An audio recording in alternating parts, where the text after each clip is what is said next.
So, as Kristen said, my name is Tim Murphy. I'm the director of the DC Field Facility at the National High Magnetic Field Lab. This is the first time I've done a presentation like a true rock star, so if I start fumbling with things, just give me a little leeway.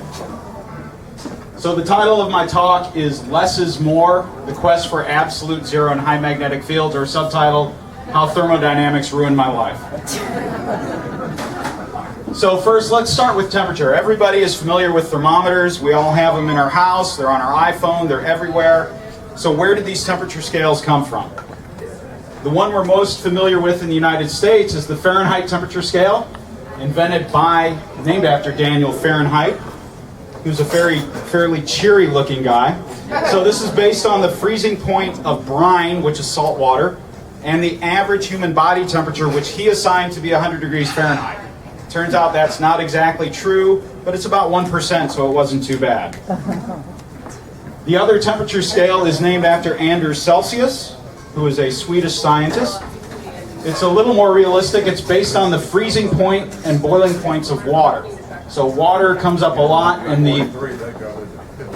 Sorry, what? Tim, if you want to give us a little more volume, it's a little quiet in the back. A little quiet in the back? Okay. Oh, much more better. Okay, thank you. Thank you very much. I'll be here all week. So temperature is directly related, in a classical sense, to the kinetic energy of the atoms or molecules being measured. And I promise not to put any equations in here. So the early days of refrigeration, how did they make things cold? Back in the old days, they cut ice out of lakes. So ice harvesting, Mother Nature provided the cooling power during the winter, and ice was stored in ice houses for use throughout the year. As you can see, it's a somewhat laborious process and doesn't really lend itself well to research. An entire industry grew up around the practice of ice harvesting and actually developed a lobby. So lobbyists go way, way, way, way back. So the birthplace of mechanical refrigeration is actually just down the road in Apalachicola, Florida. John Gorey was the one who actually invented it. The inspiration for this was for the treatment of malaria. At the time, it was thought to be caused by poisonous marsh gases, and during the winter, it seemed like this went away. So they associated the onset of cold weather with the disappearance of the disease. Not exactly true, but it made Florida habitable, so we're not unhappy. So he invented the Gorey ice machine, actually had a US patent on it, issued May 6, 1851. The machine used compressed air, so what it did is it compressed the air, it then removed the heat of compression, and then expanded it, producing a low temperature of 26 Fahrenheit, which for that time is extremely cold. Gorey never profited from his invention. So being the first one is not always the best. Carrier made all the money from it. And opposition of the ice lobby was a factor in preventing investment in this device. So again, lobbyists. So modern mechanical refrigeration, how does it work? So let's start here at the compressor. We take Freon. You're going to compress it. You're then going to remove the heat of that compression. You're going to pass it into an expansion valve where it's going to expand to a lower pressure. And then you're going to transfer the heat from inside your refrigerator or your house to the evaporator, and it's going to return again to the compressor. If you look at a refrigerator with the same cycle, here's your compressor. These are the coils that either are on the back or underneath your refrigerator that you never clean the hair out from under, okay? But it's important because this is dumping the heat from in here to your kitchen or outside. It goes through an expansion valve, cools the inside, and returns through. So it's a closed cycle system. So we can freeze water with this, but for the research we want to do, this is not quite enough. We need to go colder. So the Kelvin temperature scale. This is a scale for science named after Lord Kelvin, again, who's an all-around happy-looking fellow, William Thomson. He was a brilliant scientist. So if we compare the three scales, in Fahrenheit, water boils at 212, 100 in Celsius, In Kelvin, it's 373. Room temperature is 68 degrees Fahrenheit, 20 Celsius, and then 293 Kelvin. Dry ice, minus 109 Fahrenheit, minus 78 Celsius, and then 195 degrees Kelvin. So everything is referenced around absolute zero for us. Minus 460 degrees Fahrenheit, minus 273. A few other points of note: the lowest temperature ever recorded on Earth at the South Pole is minus 128.2 degrees Fahrenheit. That's colder than dry ice. So you would have seen carbon dioxide precipitating out of the atmosphere had you been alive to be there. Liquid hydrogen is 22 Kelvin. Liquid helium is 4.2 Kelvin. The temperature in deep space is a balmy 2.7 degrees Kelvin. So for the research we do, that's actually pretty warm. Liquid helium-3 condenses at about 2 Kelvin. So of all the elements in the periodic table, helium is the only element that remains a liquid at absolute zero. And this is critical for the research that we want to do. The coldest temperature that we can reach in Tallahassee is about 7 millikelvin, 7 thousandths of a degree above absolute zero. Over in Gainesville at the high B over T facility, they can get down to microkelvin. So 10 microkelvin, or 10 millionths of a degree above absolute zero. Those experiments take much longer and their cooling power is much lower. So let's talk about helium-4 for a minute. Everybody's familiar with helium-4. It's in balloons, 2 protons, 2 neutrons, 2 electrons. How do we get it? So helium is a product of radioactive decay in the Earth's crust. It's present in natural gas wells in the western United States to an abundance of about 3 to 7%. So that's not a lot of gas. It's kind of hard to see because of the light, but you look over here, you've got Oklahoma, Texas, New Mexico, Colorado.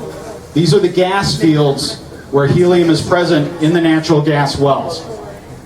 The United States is one of the only places in the world that has helium in their natural gas wells. There's some in the Middle East and there's some in Russia. This is an extremely important national resource, and in World War II, when blimps were common for surveillance, the US Navy started pumping a lot of this gas underground in salt domes out in Texas. About 20 years ago, they decided, no, we're not using blimps anymore because we have satellites. We're going to start selling it. The price of helium dropped precipitously, and a lot of the private manufacturers got out of the business because they could not compete at that price level. Helium is lighter than air. Once it's released, it eventually drifts into space. So there is a helium trail following us around the orbit of the sun. This is actually a really, I want to hammer this home, this is a really precious resource, and every time I see a kid with a balloon, I want to steal his balloon and shove it into our recovery system. It's really almost too precious to be doing that. So helium-3. Helium-3 is also helium. It's chemically identical, but it's an isotope. It has one less neutron in the nucleus. It's a product of the decay of tritium. And it's a very small abundance in nature. So how do we get it? We don't get it from natural gas wells, and we don't pull it out of the atmosphere. And we don't use it in balloons. So the helium-3 in the US comes from nuclear weapons. So the helium-3 we get is from the nuclear weapons program. Tritium is pulled off warheads, collected in 7 years, it decays to helium-3. So some good can actually come out of nuclear weapons. So let's look now at low temperatures, helium at low temperatures. So I just talked about helium-4. At an atmosphere of pressure, 1020 millibar, you can condense it into liquid at 4.2 K. If I hook this up to a vacuum pump, I can get a temperature pretty reliably of about 1.5 K. So now what could we do with helium-3? We can condense it at about 2 Kelvin at 200 millibar of pressure, or about 1/5 of an atmosphere. Again, if I hook it to a vacuum pump, I can get down to 0.4 K. So that's pretty cold. So helium-4, if I make a liter of liquid, it's about $4.50. So not super expensive. Price of beer. Good beer. So helium-3, on the other hand, is $640 for a liter of gas, standard temperature and pressure. If I made a liter of liquid, that's $423,000. So when we design systems that use helium-3, we design them to use very little helium-3. This is a very expensive element. The other interesting thing is when we pump on the helium-4, it becomes what's called a superfluid. Among some of its interesting properties, it has no viscosity, meaning that if your glasses were filled with superfluid helium, it would climb out of the glass and cover the tabletop. There's no viscosity to the liquid. Helium-3, on the other hand, chemically the same. At those temperatures, it's thick like syrup. Superfluidity doesn't occur till very low temperatures and at high pressures. So one less neutron can make a big difference in your properties. But we need to get colder. So 0.3, 0.4 Kelvin is not enough.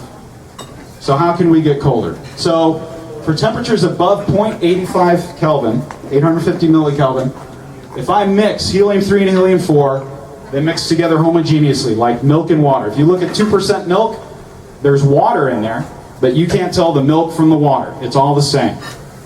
If I cool that down below 0.85, it phase separates. So I get all helium-3 on top, about 100%. In the bottom phase, I can always dissolve 10% helium-3 and helium-4. And this is important because even at absolute zero, I can dissolve 6.4% helium-3 and helium-4. So I can turn this into a refrigerator in theory. So if we imagine that these are helium-3 atoms, if I can go in here for this 10% and start pulling those out one at a time, helium-3 atoms from up here want to move across to take their place.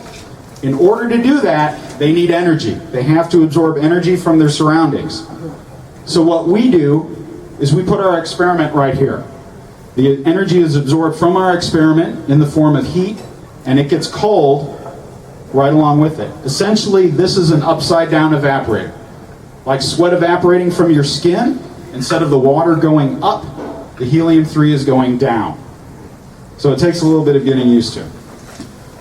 So the lowest temperature ever achieved with a straight dilution refrigerator is about 2.5 millikelvin, 2.5 degrees above absolute zero. So that's pretty cold. So this may or may not work and may turn into a disaster. So this is an animation of how a dilution refrigerator works. Can you guys even see it, or is it kind of washed out? You see it on television? Okay, so let's see if it'll go. Yeah, there we go. Hang on.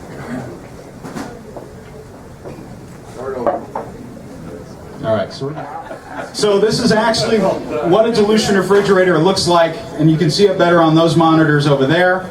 It's kind of a beautiful instrument. There are no moving parts in the refrigerator. We have a still heat exchangers, mixing chamber where that phase separation takes place that I just showed you. So we're able to get to these low temperatures. One of the important things we have to do is keep the heat out, right? As far as our experiments are concerned, we are surrounded by the sun. It's hot. So James Dewar invents the vacuum flask in 1892 as part of his work to liquefy the permanent, as they called it in those days, or as we call them, noble gases. So this is him working in the lab right here. It's hard to see it, but this is a double wall container with the inside silvered, which is equivalent to this container right here. So here's your space for your liquids. This is vacuum, and a lot of you actually have these in your home. It's a thermos, right? Thermos essentially took this technology from Dewar. He ended up being very bitter about this. He didn't get any money from it. But this is the same principle. There's vacuum insulation in here. Most people put hot stuff in here like coffee. Keeps hot things hot or cold things cold. So the reason I'm putting safety glasses on here, these things have a tendency to implode. When they implode, they initially move inwards, but then the glass comes flying out. Safety glasses would have saved the eyesight of a couple of his lab assistants. These things are very dangerous. The early days of cryogenics, everything was made of glass. Once they could reliably make metal seals, the glass was pushed away. It's really a dangerous way to do things. So in honor of this invention, vacuum insulated cryogenic containers are called Dewars. So how valuable is vacuum as an insulator? So you heard me mention that for our experiments we're surrounded by the sun. Well, let's look at the sun. The surface temperature of the sun is about 6,000 Kelvin, and I think we'd all agree that's pretty hot. Room temperature is 292 Kelvin. The lowest temperature we can achieve at the MagLab is 7 millikelvin. So there's a factor of 19.8 between room temperature and the sun's surface. There's a factor of 41,000 between room temperature and 7 millikelvin. So in a distance much smaller than us and the surface of the sun, we're trying to increase temperature over a range that's much larger. So how do we do that? So let's look at a typical dewar used at the magnet lab. This is sitting in one of our 35 Tesla resistive magnets, and this is what it looks like in a cutaway. So here's our vacuum insulation, here's where we hold our liquid helium, and we have a shield of liquid nitrogen that sits at 77 Kelvin. So Mother Nature, it turns out, hates us. It turns out that helium is magnetic.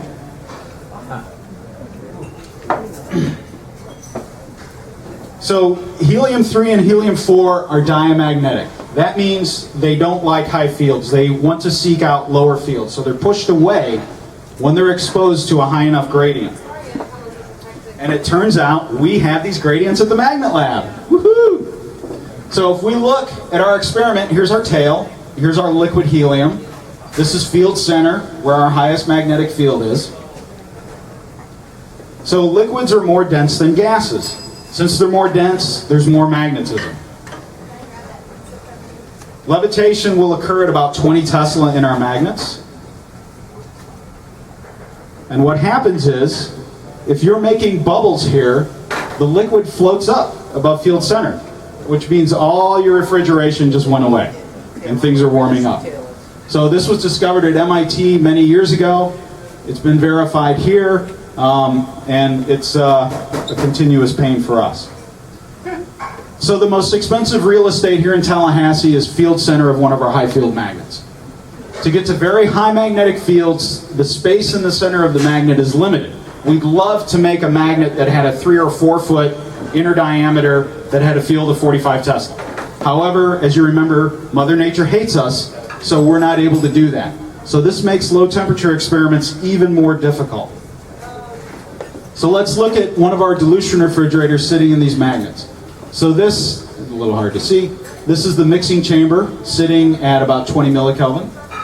This is our vacuum shield sitting at about 4 Kelvin, surrounded by liquid helium, more vacuum, and a 77K shield. Finally, our room temperature tail. So this is like one of these nested Russian dolls. Heat is pouring into this from all around, and that's not quite enough. So let's surround it with a magnet that has about 20,000 amps of current going through it. So heat pours into field center, and it actually produces a bubble in this helium here, which we short out with a copper shield. So remember I mentioned earlier between us and the surface of the sun, so we're going a factor of 41,000 from here to here. That's 0.3 inches. That's really tough to do, and is one of the reasons I don't have the hair that I used to have. So this all sounds like a pain in the butt, and a natural question to ask is, why would you even do this? Most of what we study at the MagLab involves looking at the behavior of electrons in some way. So if we look at electrons moving through a metal, we have our electrons moving along into a valence orbit, out into a valence orbit as they go through the material. So at room temperature, we can visualize electrons like this, okay? So they don't move very well. There's a lot of scattering from heat in the material. If we cool it down to low temperatures, and we get rid of the scattering from thermal fluctuations, it looks something like this. You can imagine it like that. The electrons move a much longer distance without scattering, and now you can start observing quantum effects.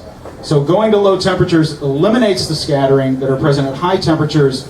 There's still some scattering from imperfections that are in the material that you're just not going to get rid of by turning down the thermostat. So now we're going to take this low temperature experiment, put it in the magnetic field. So here's our picture of the electrons again. When we put it in a magnetic field, those electrons are going to start orbiting, some of them. And there's two things that physicists commonly refer to: the right-hand rule for normal current flowing through a cable, and the left-hand rule for electrons. So I found a good picture to visualize this. This is a vacuum tube with an electron gun in it. If you turn on the electron gun, you can actually see the plasma formed by it. These two hoops are called Helmholtz coils. It's a little magnet. If you turn on the magnetic field, voila, the electrons bend over. So the electrons are going to go in a circle in a magnetic field, which means they're going to sit here and orbit around these atoms inside our material that we're studying. So what can we see if we do that? So we can see something that we refer to as quantum oscillations. So up here is a higher temperature where we have more scattering. As we cool the material down, these oscillations are present in the magnetization of the material. So these oscillations can actually tell us a very interesting story of the material itself.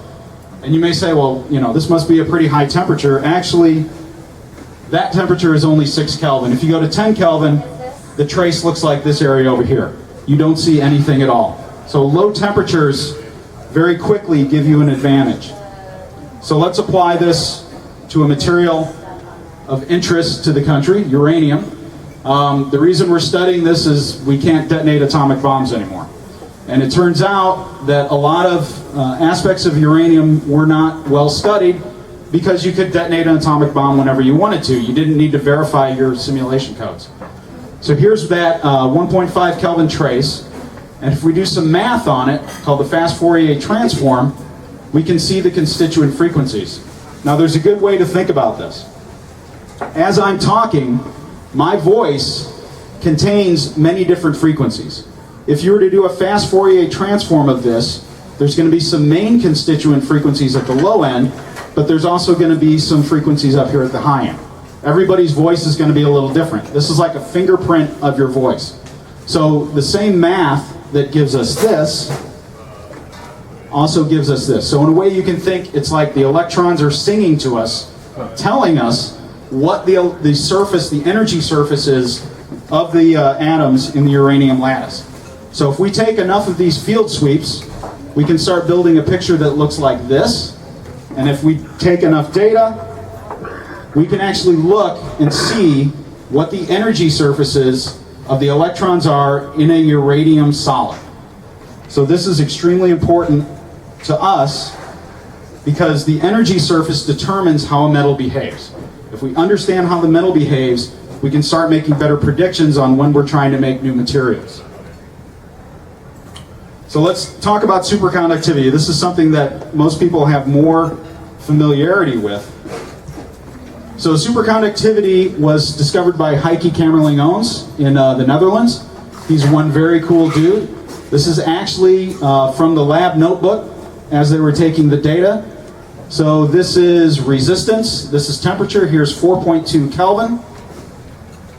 And you can see the material losing its resistance as it cools through just above 4.2 Kelvin. So he discovered superconductivity in 1911. In 1908, he was also the first person to liquefy helium. And there's a funny story here about this. James Dewar was also racing him to liquefy helium. It turns out James Dewar was an a-hole. Helium at that time was derived from sands in the Middle East. The people who had access to those sands and could get the helium did not like dealing with James Dewar. They would deal with Kamerlingh-Onnes, who was a really nice guy, so he liquefied helium. As a result, he also discovered superconductivity, and as a result, he won the Nobel Prize. So he had a really good 5 years. Most scientists would kill to have a 5-year span like that. So let's look at superconductivity that we experience in our everyday life.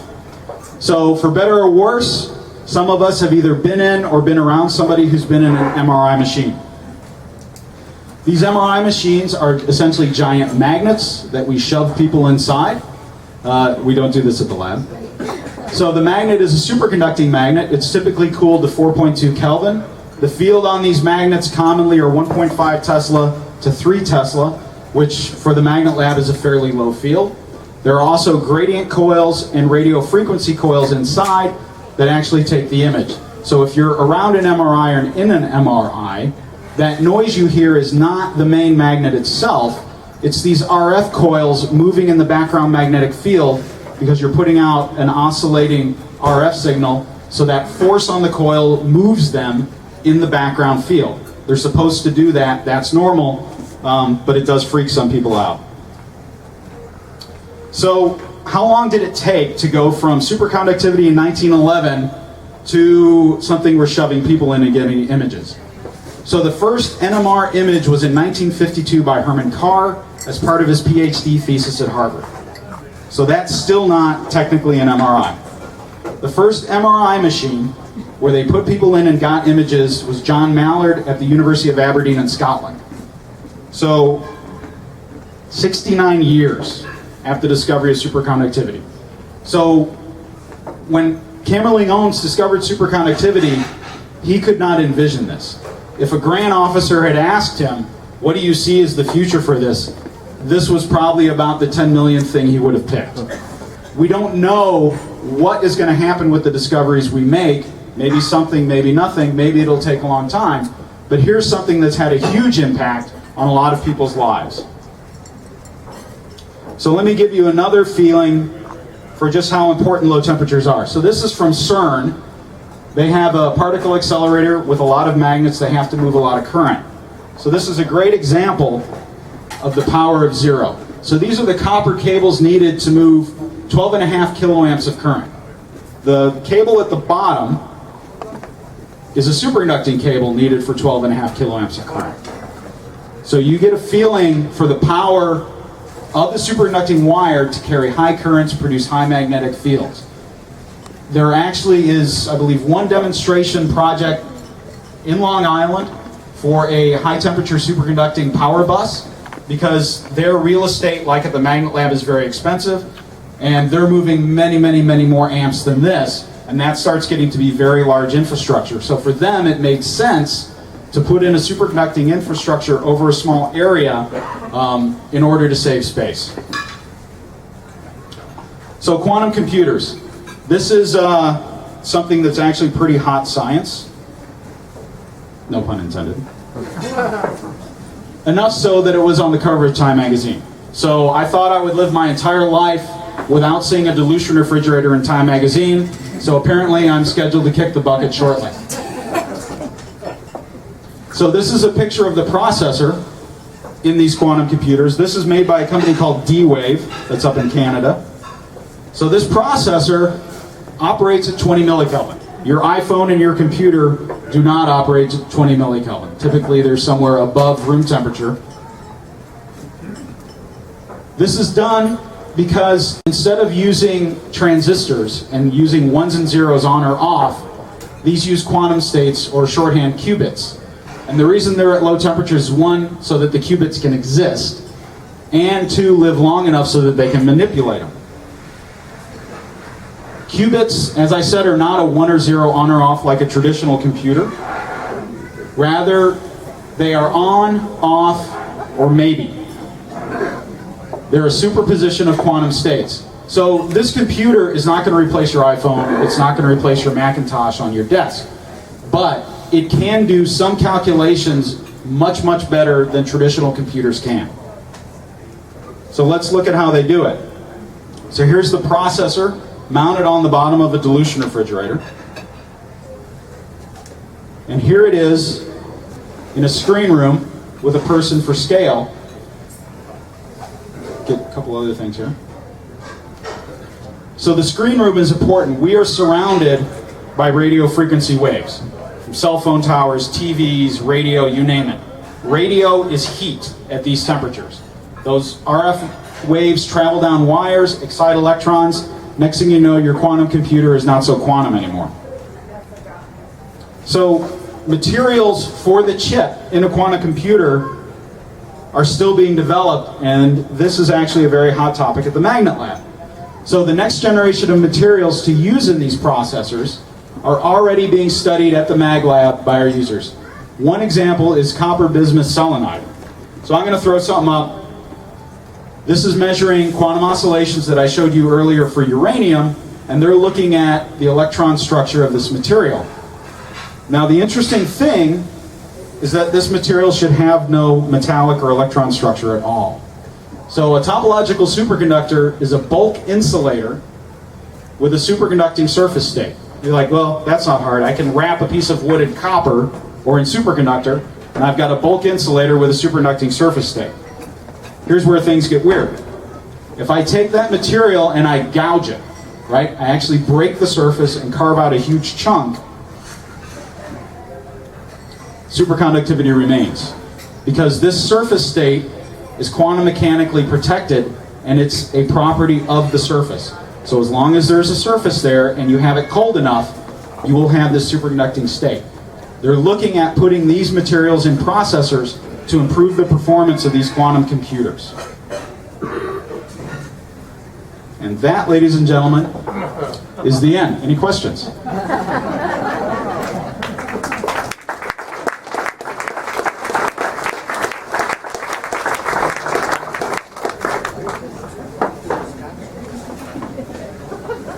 And don't be shy. How many of these quantum computers are there? There are about 5. You might repeat the question. The question was, how many of these quantum computers are there? There are about 5. They're very expensive right now.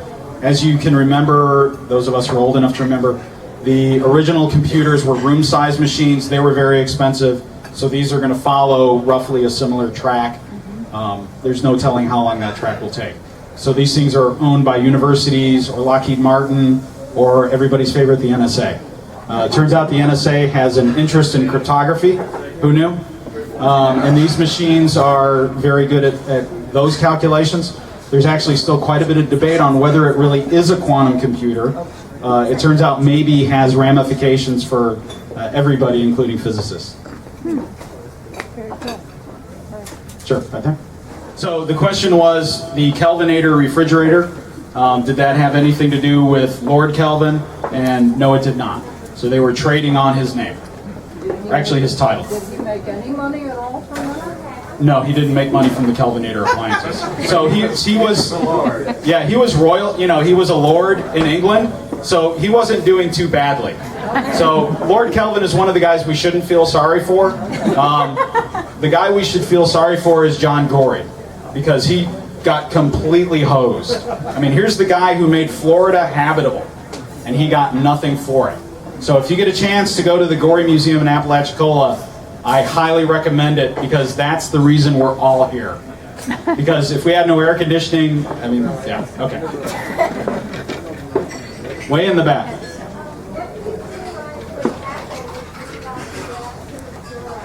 I can't hear. What would happen if we got to absolute zero? So absolute zero, there's really nothing magical about it. If I take this microphone stand and cool it to absolute zero, if I could, it's still a microphone stand. It's just in its ground energy state, its lowest energy state. So it doesn't fall apart, nothing magical happens, except for some of the quantum mechanical states that we would be able to see that we wouldn't see at a higher temperature. And you win a Nobel Prize. Yes, if I could get to absolute zero and violate, about 3 of the laws of thermodynamics, yes. Yes, there are organic superconductors. That's kind of a loose definition.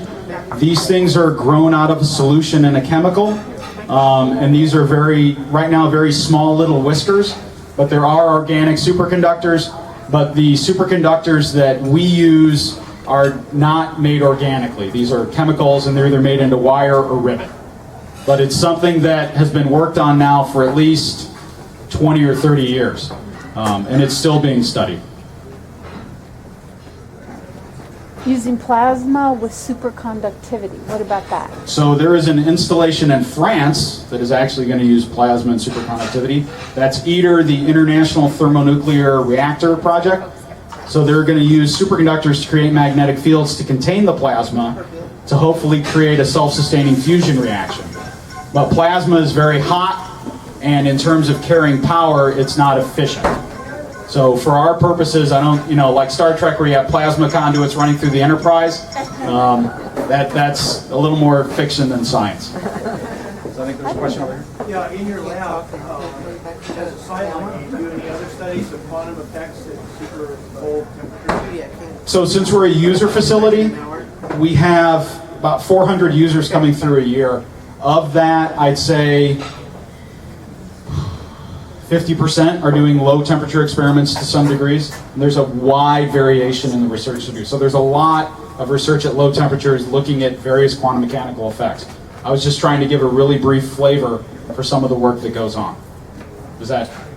Yeah, because my assumption of what you were going to talk about was that you'd be able, since everything was so cold, it'd be slowed down and you'd be able to look at a lot of other quantum things that normally you couldn't see.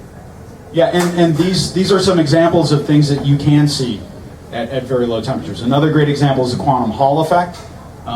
Our standard for electrical resistance in the world is now based on the quantum Hall effect. And that experiment is so precise that they're now able to track the drift of the physical standard that lives in France. So they can actually see that physical standard changing with time. So that's a quantum mechanical effect that's based on precise physical constants. Any other questions? So, Mr. Owen is the inventor of superconductivity. How did he get to 4.5 K in 1911? What was he using? Liquid helium. So he had done the first liquefaction experiment on helium in 1908. So that put him at the head of the pack for low temperature experiments. James Dewar, as I said, was competing with him. And if you go online and look at some of the history, there was a little bit of bitterness there. And that's why he was able to get superconductivity first. And in fact, it's a bit of a miracle because he picked mercury. If he had picked gold or silver or some other element, he would have never seen superconductivity. He would have just seen the resistance drop with temperature. So, there's a bit of serendipity that's always in science. And then to bring it to the modern, you spoke of the superconductivity backbone for electricity on Long Island. Yes. So, Yeah. how cold does that have to be, and what's the overhead basically cost to do something like that, say, per mile? So those conductors are sitting at about 77 Kelvin. They're using liquid nitrogen. So it's not super expensive, but in terms of infrastructure, just hanging a big copper cable in the air, there's definitely more involved.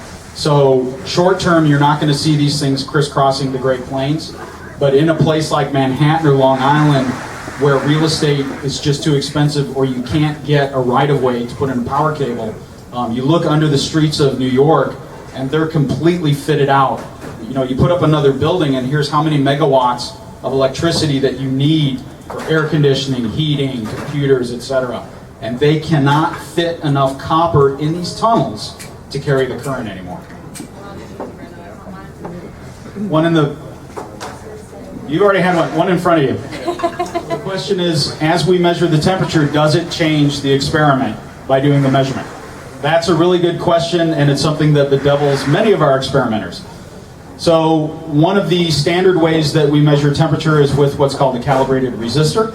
So that resistor, you measure its resistance versus temperature, and it has a characteristic trace or curve. And that is calibrated against physical standards that are maintained by the National Institute of Standards. If you put too much current in that thermometer, it becomes a heater, right? So just like an element on an electric stove, the more current you put through, the warmer it gets. So there's a balance between putting current in the resistor to get enough signal to measure it versus putting too much current through and creating heat on your experiment. There are other methods of measuring temperature that involve things like the radioactive decay of a cobalt-60 nucleus.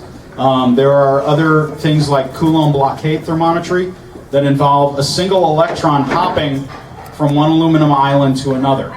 So there's a lot of different ways to measure temperature, but basically our everyday thermometer is a resistor. So these resistors you'd find in your iPhone, they're made of a material called ruthenium oxide, and it turns out they're very cheap, and the reason there's so many of them is they have a very low change in temperature at room temperature, right? You don't want the resistor on your circuit board changing as your iPhone warms up, because that's going to create all kinds of crazy behavior. But these materials at low temperature change quite a bit, and we can calibrate those and turn those into thermometers. But we've had several researchers have to redo their experiments because they were not measuring the correct temperature. That's a great question. Thank you. One right here? Come on. So quantum computers, the reason they're related to low temperatures is they have to run at low temperatures. Those quantum states are not present at higher temperatures. The reason quantum computers are advantageous is there are certain classes of problems that they would be very good at solving. One of them is cryptography, both creating cryptography and breaking cryptography. The other one that I know of off the top of my head is what's called an optimization program. So there's a problem called the traveling salesman problem. So if you have a series of cities, what is the optimum route for this salesman to travel that will take the least amount of time, least amount of fuel, etc.? Regular computers can do that, but it's a tremendous amount of time and processing power to do that problem. A quantum computer, because it can have yes, no, maybe states, would be able to solve that problem very quickly. But quantum computing is still in its infancy. So they are still determining what problems it would be good at, what problems it wouldn't be good at. So this is really kind of one of those hot off the press scientific things. And the fact that Time magazine picked it up and put it on its cover is actually really interesting.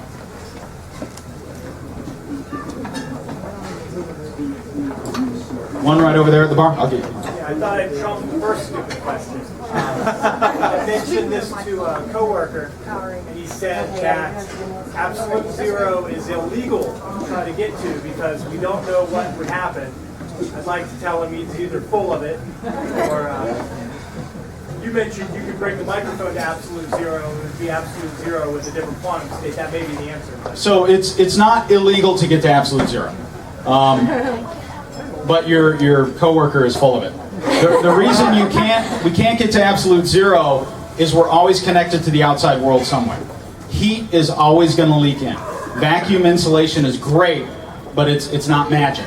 So no matter how hard we try, at some point you're connected to the outside world. So here in Tallahassee we can get to 7 millikelvin. Over in Gainesville they can get to about 10 microkelvin. With laser cooling you can get to nanokelvin. Right, so you're getting closer and closer and closer to zero.